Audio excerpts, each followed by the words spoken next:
त्र्यंबकेश्वर तालुक्यातील चंद्राची मेट, हुंबाची मेट, बोरीची वाडी, ढोलची वाडी, निम्मनवाडी आणि पारा आंबा या सर्व ग्रामस्थांनी मिळून गावसभा आयोजित केली। या गावसभेत गावचे पोलीस पाटील अशोक पाटील यांच्या मार्गदर्शनाखाली ही गावसभा संपन्न झाली। या गावसभेमध्ये चर्चा घडवून आली।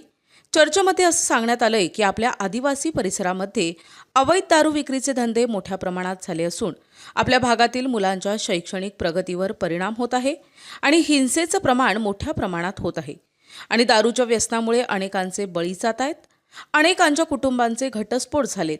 या सर्व गोष्टींचा महिला वर्गांनी निषेध करून असे ठरवले की जो कोणी आपल्या भागामध्ये गावठी अवैध दारू विक्री करेल त्याला 10,000 रुपये दंड आणि कायदेशीर कारवाई केली जाईल असा ठराव सर्वांमध्ये पारित करण्यात आला आणि उपस्थित नसल्यामुळे हुबाची मेट, बोरीची वाडी, ढोलेवाडी, निंबनवाडी, पाराचा आंबा या सर्व परिसरापर्यंत शिवार फेरी काढून घोषणाबाजी करण्यात आली। यावेळी सामाजिक कार्यकर्ते ईश्वर चंद्रे यांनी पुढाकार घेतला आणि ग्रामस्थांच्या महिला वर्गाच्या मदतीने गावठी दारूचे धंदे बंद करण्याचा निर्धार केलाय।